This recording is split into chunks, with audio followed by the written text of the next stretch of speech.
Good morning. My name is Malcolm Clemens Young. I'm the Dean of Grace Cathedral here in San Francisco, California. Welcome to the Forum Spring Season. How do we flourish as human beings when in the face of monumental challenges in our world, we often end up feeling disconnected? Dr. Yuria Celidwen is a scholar and researcher in the Department of Psychology at the University of California, Berkeley. She's a senior fellow at the Othering and Belonging Institute, and for the American Academy of Religion, she co-chairs the Indigenous Religious Traditions Unit. In her new book, Flourishing Kin, Indigenous Wisdom for Collective Well-Being, she explains that focusing on our state of mind alone is precisely why so many of us struggle to flourish.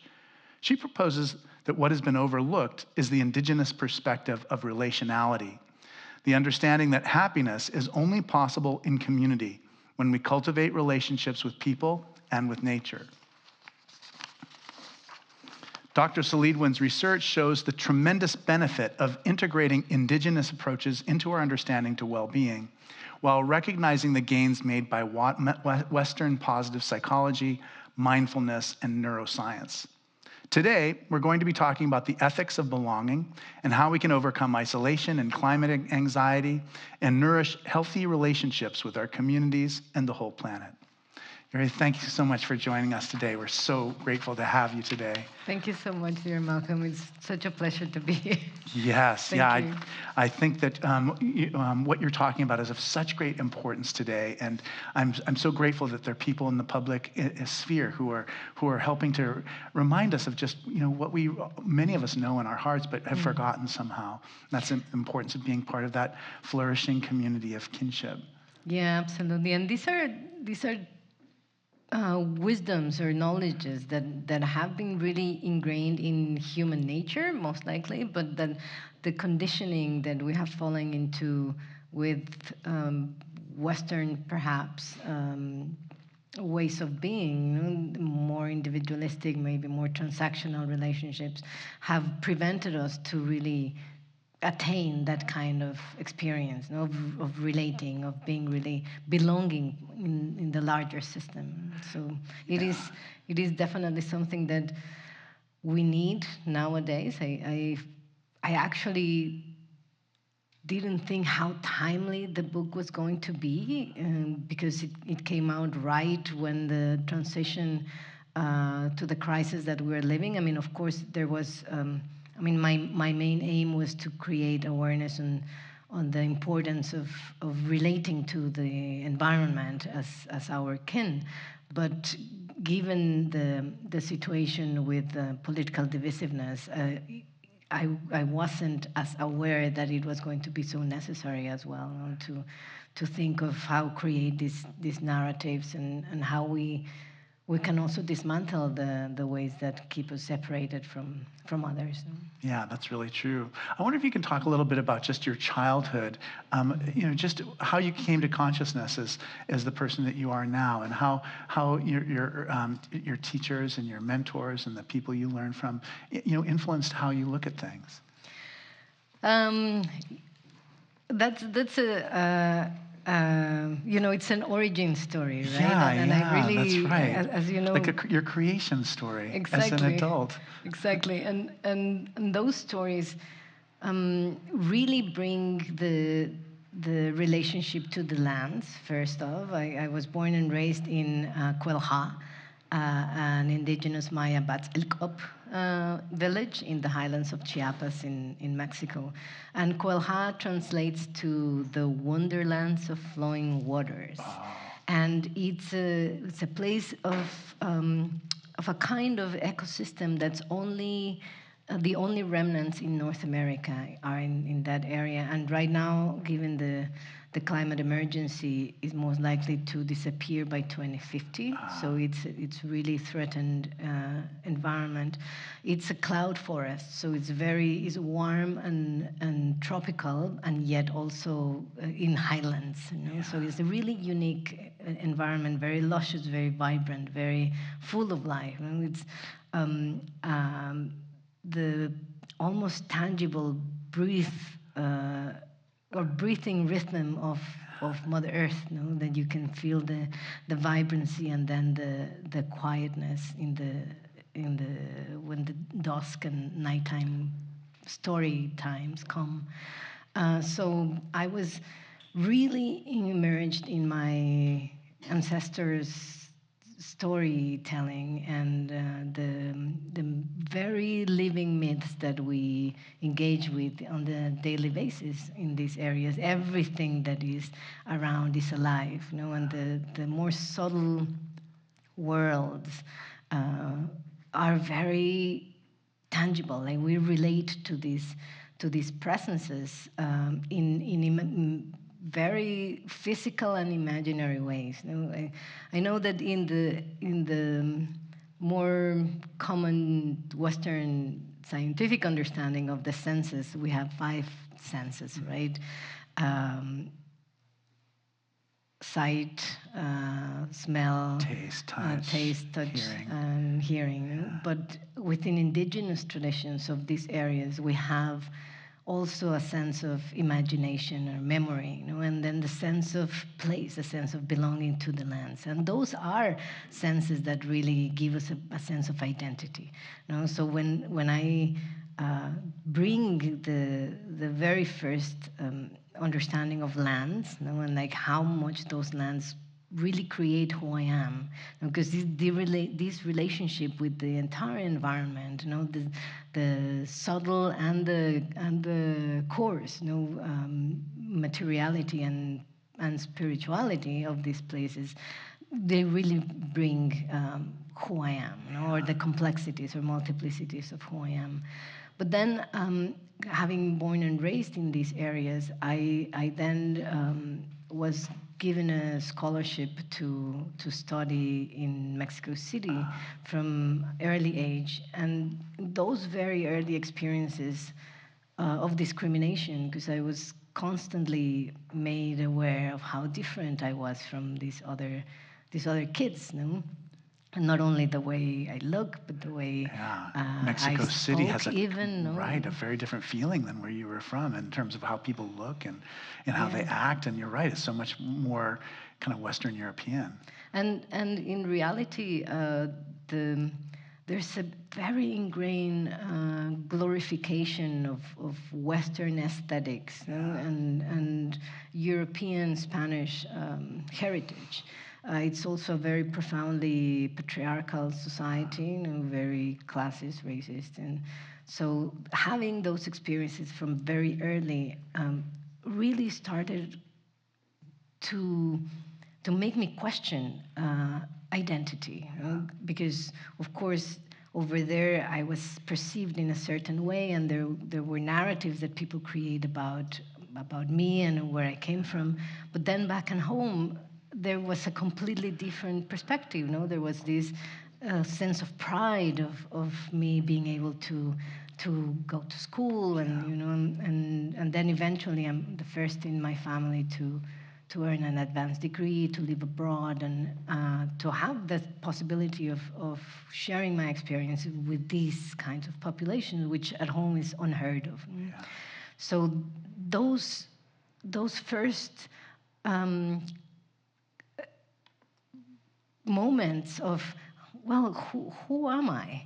And who is this? What these people think? Is this what these other people think?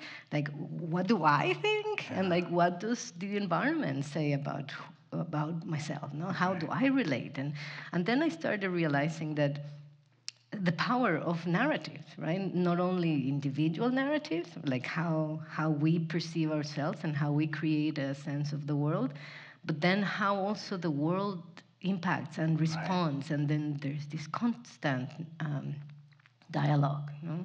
So those were the first moments in which, this idea of consciousness, and then this idea of constant dynamism in these narratives, and then it's funny. That's exactly what I was going to ask you. It was like, when were you first aware that you're Indigenous? And I can imagine people telling stories about you that you may not want them. You don't want those stories. Those stories are damaging to you as a person. Especially because these imposed narratives are narratives that are coming from very colonial perspectives, then also based on profound ignorance of what indigeneity actually means. No? And for the past almost 20 years, I've been working for the UN for the defense of the rights of indigenous peoples. And my whole academic scholarship is also in elevating indigenous sciences. No?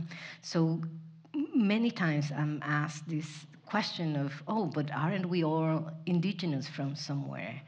And then I have to really explain from the very core of just the meaning of the word Right, and you indigenous. quote right? the United Nations definition of indigeneity in your book, and then describe too just the demographics of indigeneity. How many people, how many languages are spoken. Yeah. Those sections are helpful for me. Definitely. Yeah, very, very helpful in general because it clarifies. No, when I speak about this word, it really clarifies the political meaning of the word. No, it's not just the etymology of it, but what's really involved with it, right? And then of course related to that is the whole experience of consequences of colonial systems. No, that indigenous peoples all around the world, around 5,000 groups in around 90 countries, so a little over half of the world, but not in the whole world, live these kinds of experiences of lack of education, lack of access to health, or our own indigenous systems of health being persecuted or supedited to Western systems. No? So many of these problematics that actually result in lower life expectancies for indigenous peoples around the world compared to non-indigenous counterparts. No? And this is something that we have metrics for that at the UN. So it's not, it's important for people to really understand what we mean when we say indigenous, and then also the consensus of the political identity that these 5,000 groups have achieved in terms of standing up for a common cause in a political fight and or struggle, trying to be the ones to make decisions upon our lives, upon our systems, our traditions, but that's usually very little known around the world. And within that consensus, there's also very distinct particularities of each tradition. So we can also not talk about, all indigenous peoples are the same. Right. So each land, each place have their uniqueness. That's why this identity to land, this relationship to space is so important in terms of what it means to be indigenous. Yeah, well, one of the things that you talk most about is the disappearance of indigenous languages, and maybe you can talk a little bit about just why that is such a loss, and what are people doing to prevent those languages from going extinct? Yes, that and I because we jumped right into our conversation, because I usually always start by speaking my language just a little bit, just to bring the different sounds to Western ears. Yeah. Do you want to say like an invocation or a prayer or something like that to start off again? Sure. Like Lechtaleshe Bamea Yesh Hoona Bill Yuria Celidwen Hoon Hatumbalum now at Maya. I think that's Ohalatskina Chiapas. Wokol our ligi und elabai behot kopet und taleshe. So that's the Your sound introduction of from my, Chiapas. Yes, and this is the Maya At Elkop language. It translates to the true word. So those of us that speak it are called the truth bearers. But when I say truth, it's not like, we have the one truth. That most times it's also very confused, as if one possesses, as if truth could be even possessed, contained, right, or owned, yeah. But rather we are pointed at the language that is more genuine to the lands, that's closer to the earth, that sort of mimics, the very subtle languages in which Mother Earth speaks to us in the wide variety of ways. The language of wind and the sing of water, or the embracing of warmth, or the sun, and things like that. And this is only one of the 30 Maya languages that once existed. Two of those are extinct nowadays. But most times, also, when people think about the Maya, they think of, just one group that in course, 2012 they languages. talked about the destruction of the world, or the prophecy. But there's also this misunderstanding, right, of the uniqueness of all of these have distinctive languages that most times are intelligible from each other. And this is only a region in the Yucatan Peninsula down to Chiapas, Guatemala, Salvador, Honduras. But it's a smaller region. And in 2019, we at the UN did a survey around the world to understand the health of indigenous languages. Because of the massive extinction of biodiversity that everybody is aware because of the climate emergency, we realized that the same tropical belt in which most of the biodiversity is being lost is also suffering from cultural loss. So now we talk about biocultural loss. And we realized that from the 7,000 average languages that are spoken in the world, more than half of those, or like 4,000, are indigenous languages. But half of those are spoken by less than 1,000 people. So we realized that we lose one indigenous language every 2 weeks. And by by the year 2100, we would have lost 90% of the linguistic diversity in the world. So this is tremendously urgent to act upon. So then it was decided, given that really shocking, sobering reality, that there was going to be a whole decade of indigenous languages. So it started in 2022, so go to 2032. And you may have noticed that the UN started really pushing member states to try to do as many initiatives to recover or revitalize these languages. And last year, there was the Declaration of Los Pinos that was actually signed in Mexico, so proudly, that is for the protection of indigenous languages. And for the first time, the first university of indigenous languages was open. Right, also I read about in that. Mexico. Yes. So fortunately, there is action to counterpart the laws. But of course, this is a huge emergency, and unfortunately, many of these languages, as I said, will be lost.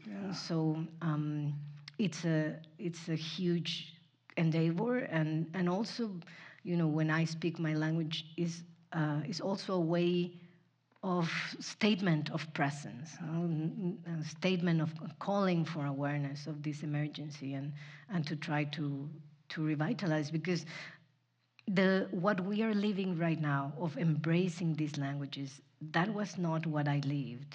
When I was a child, we were discriminated just by speaking our languages, and we were also told to be careful when speaking it in public, because it would unfortunately prevent social mobility, and it would prevent as well just acceptance and belonging with the assimilated society. And as you know, in North America, the horror stories of boarding schools have brought so much awareness of the damage that has been these assimilated practices, of banning our languages, banning our cultures, banning our traditions, our dress, and our ways of being and knowing.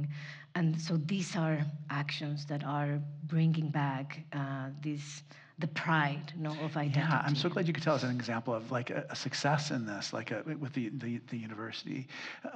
Well, success. No, I Yeah. mean, yes, sure. It is a huge step, but there's still so Oh, so much much more more. to Yeah, do. No, yeah, it's like with land acknowledgements, right? yeah.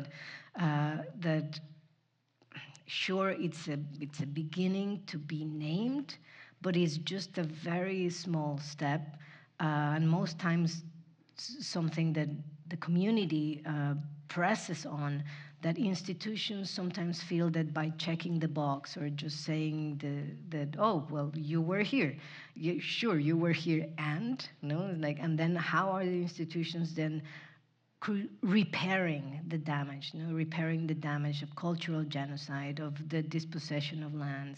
How are we returning the possibilities for these populations that I mentioned that have as much as 20 years less of life expectancy in parts of the world to have access to flourishing, right?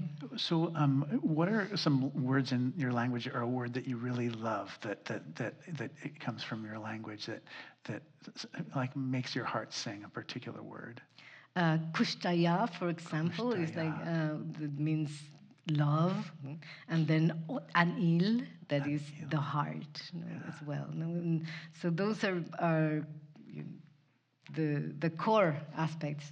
Like for example, in language, many times when you say good morning, it's like, what is your heart saying? Bin ot anil. It's like, Yeah. what is your heart saying? Like, what's your heart saying today? It's a beautiful way to It just greet is. somebody by Yeah. calling the heart to open, or like bringing the heart, or like relating to the heart with just simply a greeting. Yeah, I love that. When you first started working for the United Nations, what did you notice? What was that like to move from your home and to be working at the UN? What was that like? Well, I was profoundly grateful to have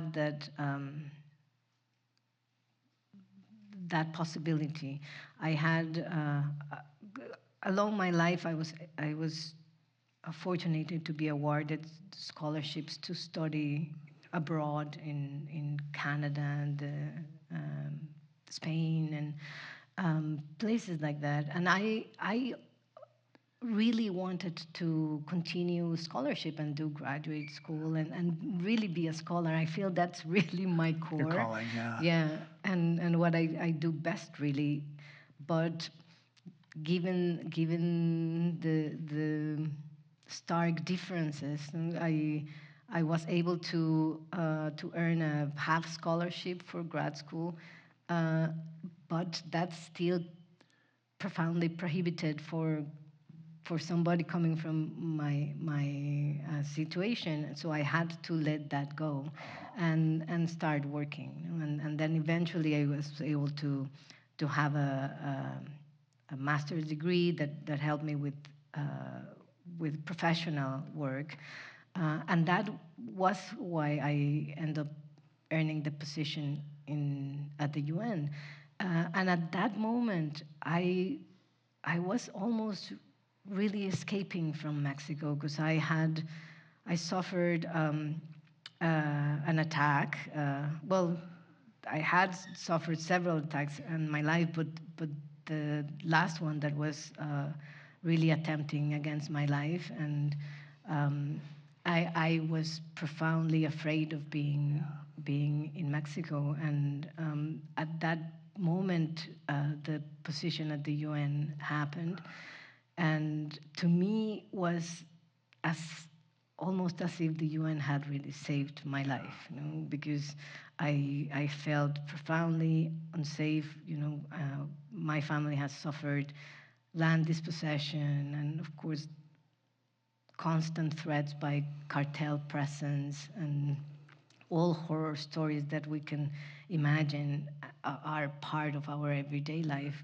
So moving to New York, I know that many people find it strange, but it was such a relief because it felt so safe. Right, You know? right. And then, I mean, that's just like the personal, social aspect Yeah. of it. But then, of course, being working with colleagues that were all over the place, and I always felt as well that I am a dreamer, right? I do Yeah. believe in doing work for the greater good, and I believe in doing the right thing. And I was also very much called to spiritual life from a very early age. My father and grandparents are all spiritual Right, they're guides. No? poets and spiritual leaders. Yeah, and I'm also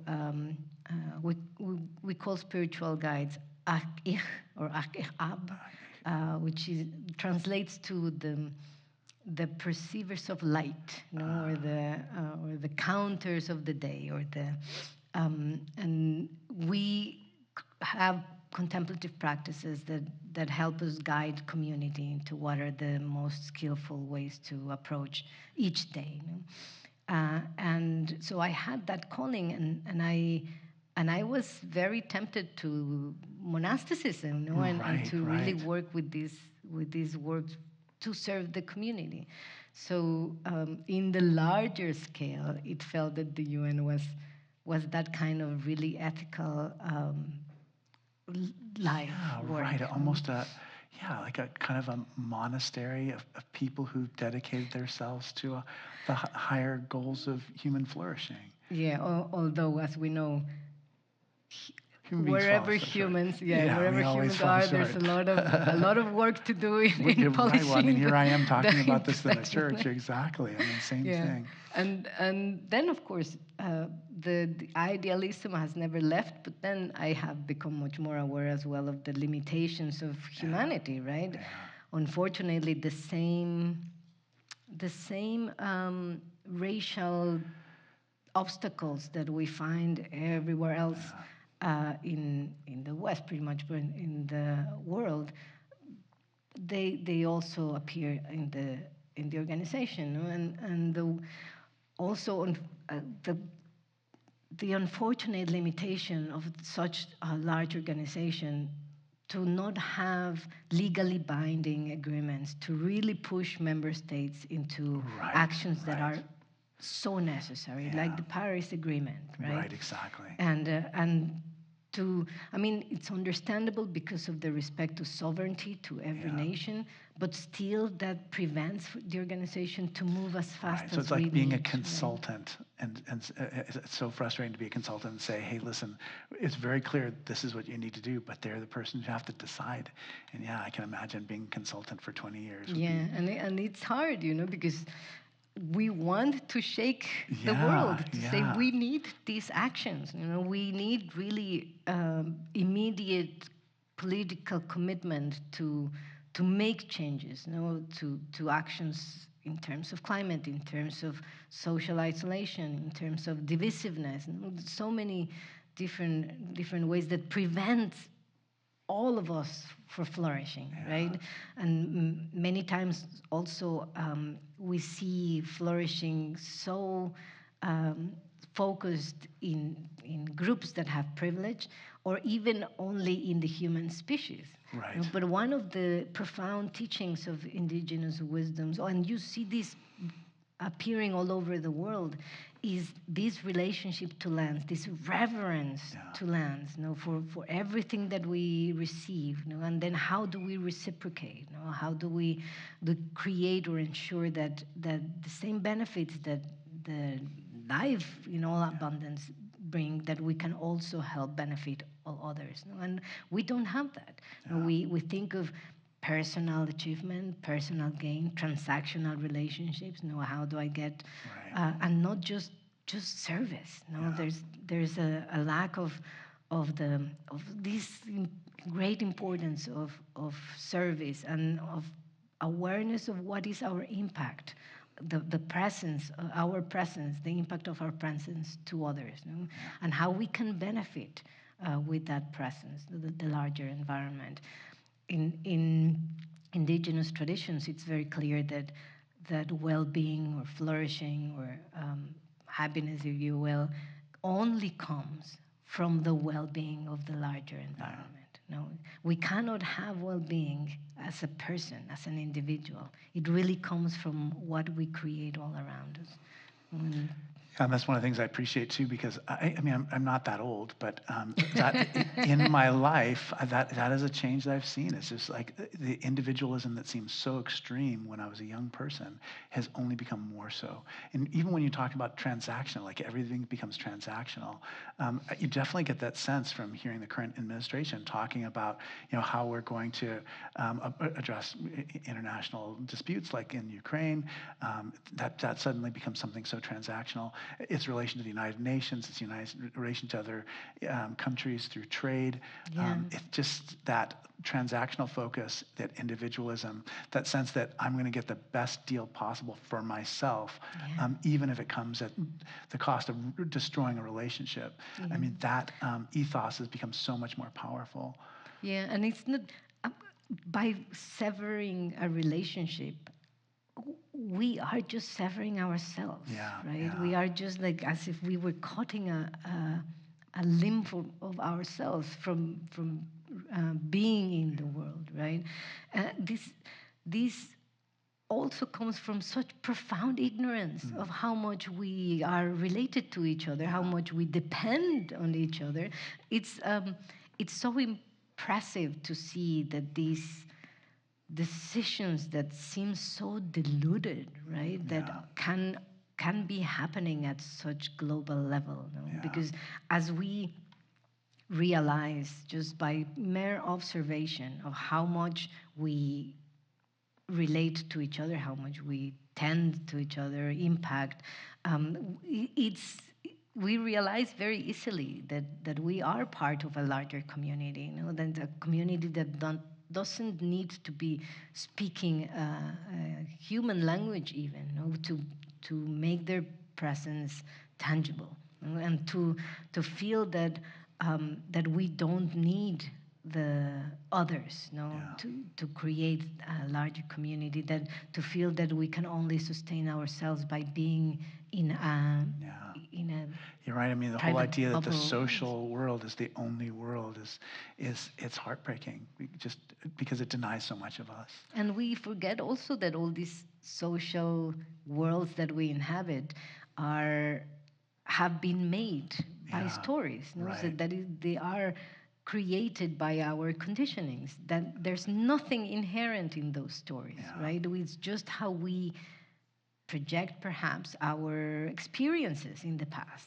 So there's all those stories. Well, the problem is that those stories are human made, and then also the good thing is that because they are human made, they can also be dismantled. Right, They can be composted. We can have composted. That's right. Yeah, That's what you're saying. and then others cultivated by very intentional awareness of what seeds we are sowing. Seeds of relationality, seeds of kinship, seeds of kindness, seeds of collective flourishing, of mutual benefit.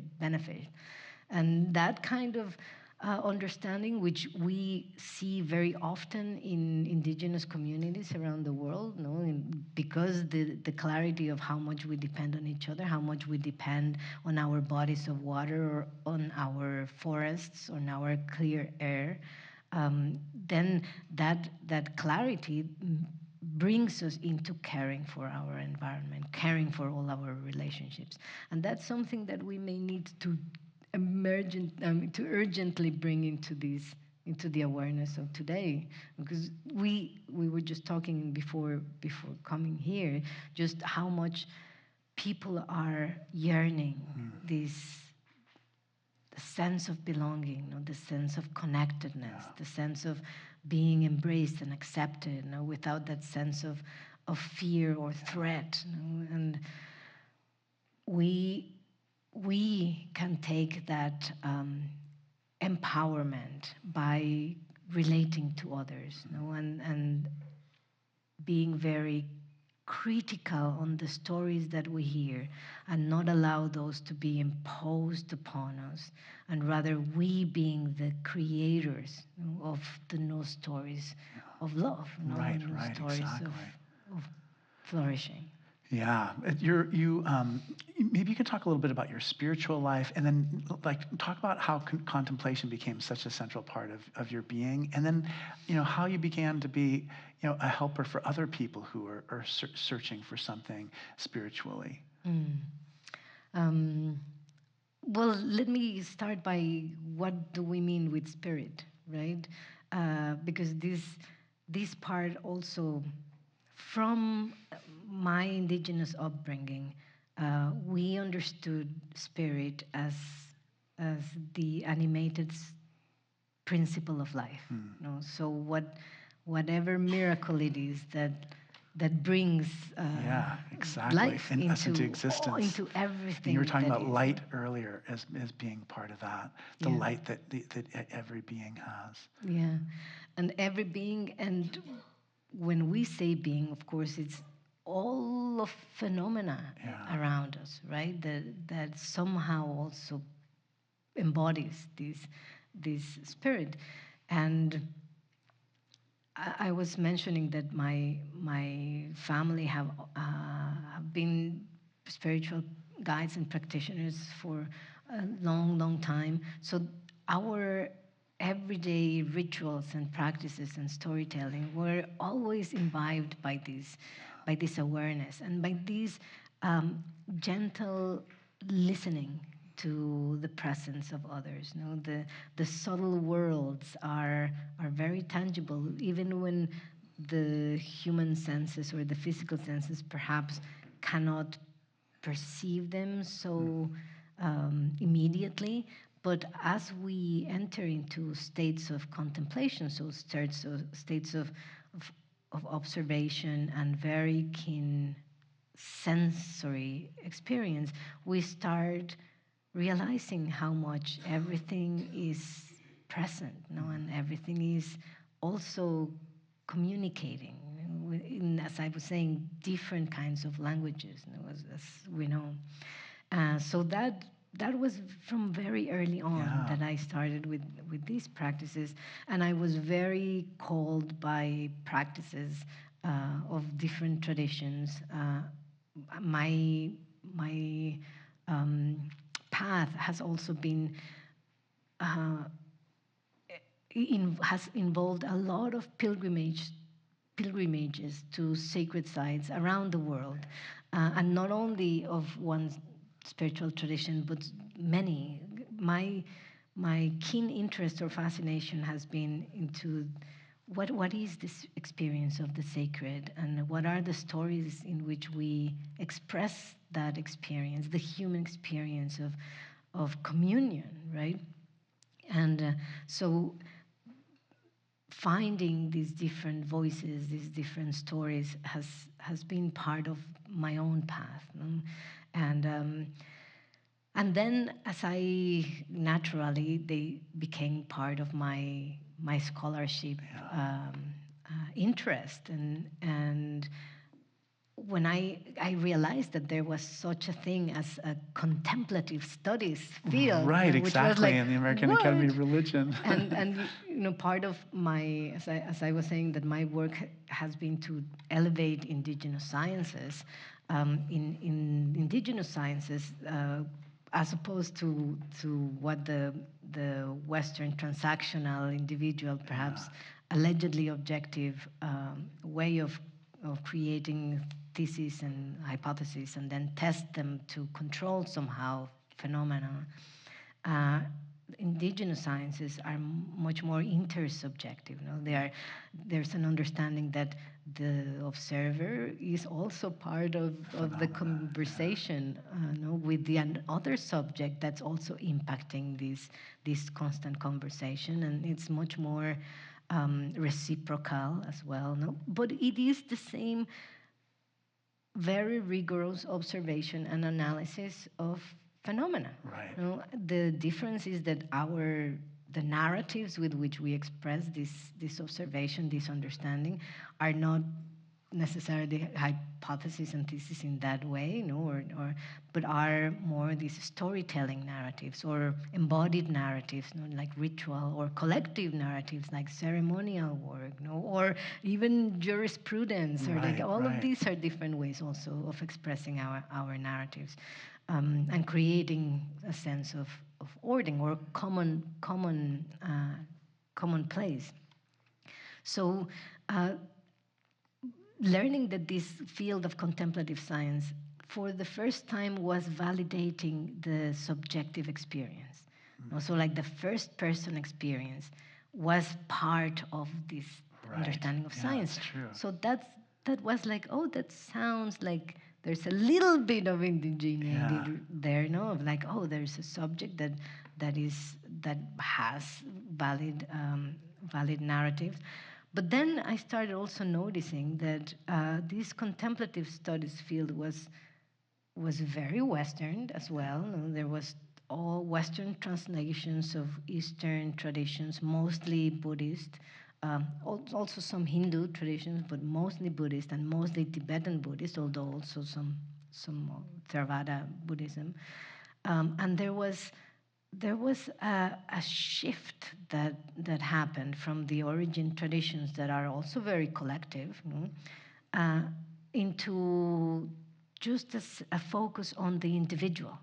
So these practices, as most people have heard of the mindfulness movement, but most of this understanding, then again, is a particular kind of contemplative practice, that has a particular way of sitting and concentrating or centering attention, and that had resulted in mostly practices that were focusing on the benefit for the individual. Right. Better concentration, better sleep, better emotion regulation. Lower blood pressure. All those things that are important for sure, but the collective part was lost. And then the reciprocal or the mutual beneficial or the collective flourishing, even beyond the human groups, was completely missing. And there was no representation whatsoever of indigenous traditions. I mean, we know that Buddhism at some point was also part of a colonial system as well. So because I've always been a kind of rebel, I started protesting, and I started pushing for the wisdom traditions that I was born and raised with, and that I knew that are profoundly sophisticated systems to transform our awareness, our sense of identity, our social identity, and that can really help us to address the problems of isolation and depression and even the climate emergency. So I started bringing these different voices of awareness and wisdoms, sciences, and eventually, like I ended up bringing this subfield that indigenous contemplative sciences, that much of the work in the book is about, and also bringing the subtleties, that indigenous wisdoms bring, mainly that the difference from how contemplative sciences are perceived in the West about the self and the first person is lacking the dialectical aspect of indigenous traditions. That is this constant conversation with the environment. This constant awareness of our impact and how we are impacted, and how we are breathing each other, like breathing and exhaling, inhaling and exhaling each other in every moment, and the more aware we are, the careful we are, because of the fragility of existence, the fragility, and yet, of course, the profound resilience that we all have, in the miraculous re-emergent of life that we see nowadays with all those cherry blossoms Oh my goodness, outside, I you know, know. in It's like the spring. spring is just so alive. So then that became sort of my quest, almost like a life mission, really, you know. And when I was approached for the book, I was asked to do a book on contemplative, indigenous contemplative practices. But this being my first book, I really did not want them to become commodified like mindfulness practice Right, have right, become, you know, like yeah. completely deprived or devoid of the sacrality of it, you Right. know, of the social aspect of it, of the reciprocal awareness of the pretty much like the collective flourishing part. And so for that, I needed really to explain all the framework Right, of exactly. indigeneity, you know, and all the framework of what really are the challenges, you know, and why are these called indigenous practices, you know, and how to do them also from a place of right relationships and not appropriation, right? Right. Not commodification or extraction like that most, unfortunately, Western science has been known of, right? Yeah.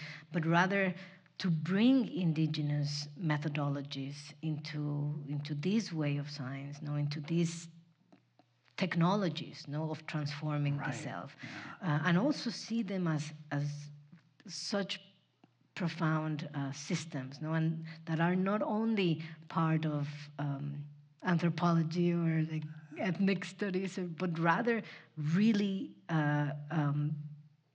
complex systems of consciousness, right? Right. And spiritual paths. So that has been my inquiry and also Yeah, exactly. my constant In Hawaiian, they call it your cultivation of. kuleana, and it means like your responsibility, like your calling, the world is inviting you to do. Yes. We have a tradition. We take questions, and so some of you may have written questions down for Dr. Celidwen. So they'll write their questions. One of the things that just strikes me is with the new presidential administration, it's just like how strongly they seem to feel about like disrupting and dismantling all diversity, equity, and inclusion programs.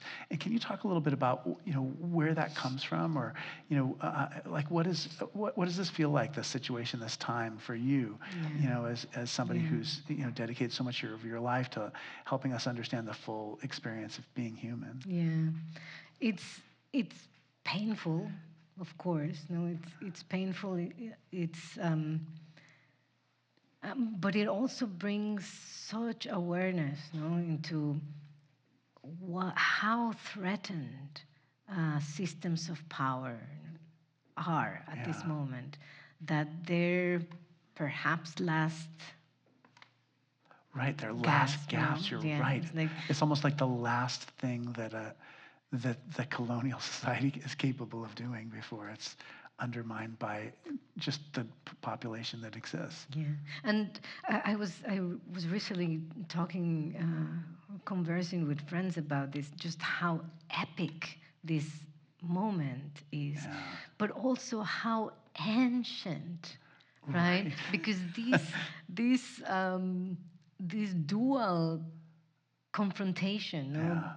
is part almost of humanity from who knows when, you know, Yeah. like this idea of like us and them, black and white, Right. night and day, and this duality, this dual thinking, right? That forgets how everything is part of a whole, right? Not the idea of oneness, no, Yeah. because I always also try to separate from that idea, because no, we are not one. Each has had a very particular experience and particular place and time, but we do each have a place in a larger system. You know, Yeah. we do all belong in a larger system, and that place, that gift, that presence that each has is important, for that the healthy growth or the healthy flourishing of, and we use so many metaphors, but thinking about the hand, like you don't think that you may need all these other fingers, and then what are you going to do if everybody's a thumb, right? It's like, or if you want to create a delicious meal and everybody brings a carrot, right? Like there it's just as simple as that that awareness of how important it is to understand different thinkings for amplifying, for expanding our awareness. How much we need so many experiences in order to be able to face whatever challenge that comes out, and that as many wise people have for any tradition and generations along, that we are stronger in collective. We are more resilient in the collective. That we face whatever come much better in a collective. In a collective understanding. Yeah. Oh, thank you very much. So it is. I am not a citizen of this country, so for me as well, it's a threatening moment. We never know. I never know when I'm going to be allowed to come in or not, or when anything that I may say is going to rub some of the wrong way. Exactly. Because much of my work is to try to bring awareness of the importance of diversity and the importance of listening to these different voices, of creating places of belonging, to communities, but mainly to those communities that have suffered marginalization and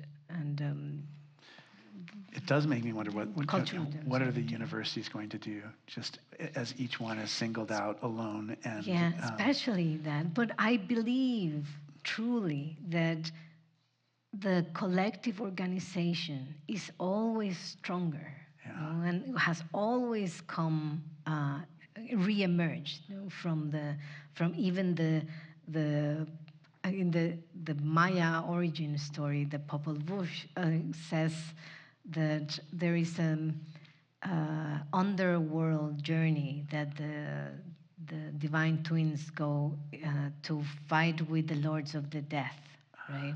And it is through that journey that they realize their responsibility with the world, with their responsibility with the larger community.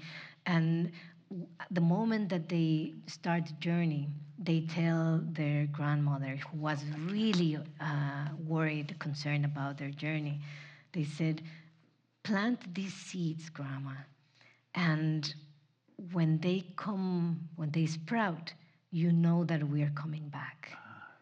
So the grandma plants the seeds, but she's so worried that she just starts crying and crying and crying for her children, for her grandchildren, and starts crying without realizing that those tears of grief were actually the ones that were watering the seeds that eventually reemerged. So there's a soft, gentle realization that grief is also part of the breaking a system that needs to be let go of, and that it's that breaking, that initial suffering, that will allow for then the new process to begin and reemerge. In your meditations, you have sections where you imagine yourself as being in the earth. And I think that's the first time I've ever done that before. So I'm so glad that you told me more about the twins and about the grandmother's tears. Okay, so this says, how do we dismantle critical stories to cultivate the stories we need to hear and listen to? How do we learn patience among the chaos? How do we, I'm not sure, like, how do we dismantle critical stories? I think we need critical stories. You know, we need, in terms of critical thinking. You know, there's a quote by James Baldwin, and forgive me if I, of course, will not say it exactly as it is, but that the paradox of education is that we eventually end up realizing the fallibilities of that very system that has shaped us. But it's that critical thinking that allows to question what we are told and to really look deeper into what are the bases for whatever is being said. And we need that, especially now in which there's no fact checking, you know, that there's every kind of narrative is being amplified, in mostly narratives of separation, of othering, conflict, confrontation, and how damaging is that? You know? So how do we create patience? Mainly by realizing deeply that everybody is really suffering at this moment, and that people that are severing themselves from the rest, those are the even more deluded. You know, that are the ones that are even more suffering because they are pushing or putting themselves away from the community of all now, beings. from the belonging. I'm glad you reminded us of just the suffering that Donald Trump or Elon Musk must be feeling to do such drastic things. You know? It's good. I'm just, like I said, it's just like you're helping me to be a more compassionate person. We could be compassionate, but we also, I think, we need to remember fierce compassion, and not the sentimental compassion. So the sentimental is like the, oh, poor, everybody suffers. Yes, but we also need to realize that many people create their own suffering, and it's also important that they suffer the consequences of the creation of that suffering, you know, so and that not everyone else. And that we do not become enablers of that kind of narrative, you know, exactly. but rather resist the narrative and bring narratives of critical awareness, and that's what I think that question is about. Awareness. I think that question is about like resisting the narratives that are imposed on us. Okay, having been born on the Navajo reservation, I often wanted to study the language as an adult. Short of going back to the reservation, is there any benefit to having a curriculum or something like Babel or Duolingo for even your language? That sounds interesting. Absolutely. I mean, I was just thinking last night how beneficial would be these kinds of applications nowadays for indigenous languages. My understanding is that they don't have. Duolingo has Hawaiian. It has Hawaiian. They do? Yeah. Oh, that's fantastic. I'm looking forward when they have Batsil Cup. Right, completely. And I hope that part of all this push towards I mean, wouldn't that be a great thing if companies that made their money off of teaching people Spanish, French, and Italian were to like use the profits to like help preserve other languages that are in danger? And yet, you know, I was also thinking on how large language models, you know, may serve for this revitalization, and yet also bring awareness that these language models are based on what we know, and they could be based also in faulty translations of what we know. And faulty interpretations. So we could perhaps be also perpetuating a faulty narrative. So we need to be also very careful on how we use these different ways. I agree. What is the emotional, spiritual root cause of white supremacy, patriarchy, land destruction, and other exploitative mindsets? Is it possible to overcome these forces as a collective society? So we were talking about narratives, right? Individual and collective. But the individual narrative is always, you know, informed by that collective narrative, like the cultural narrative. And in the larger world, the collective narrative that has been imposed both by the institution of the church and by economic markets and such has been a narrative of individual privilege for the few. You know?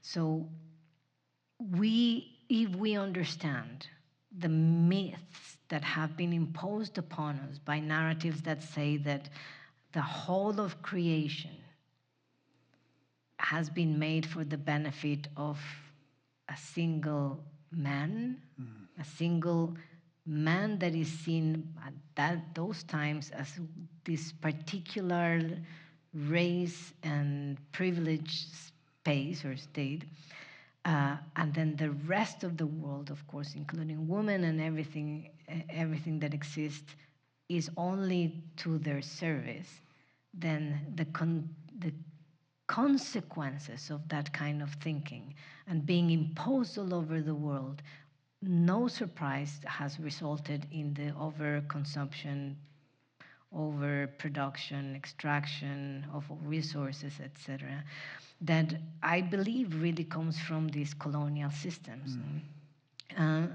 The doctrine of Christian discovery and domination that has resulted in the present inequalities in terms of economics and social inequalities around the world that started around the 14th century, as you know, with the papal bulls that dictated that everything that existed in lands that were not followers of the Christian faith would then become ownership of the church. But with that belief system that the dehumanization and the use of everything that is without the sacrality of their own existence, right? Just by the mere existence of being, I believe has resulted in this thinking that there is a hierarchy in terms of race and in terms of gender and in terms of all these different ideas. But then again, if we realize this as a story, you know, as a narrative that most likely as well was fall into a faulty translation, right? I don't speak Hebrew, but at speaking with experts in the language, they did pointed out that the word Adam, for example, stands for seed, which is not necessarily gendered, right? It's not necessarily male. But it is true that the translation for the dominion over everything that exists is still there. So the narrative of domination starts from very early in those cultural narratives.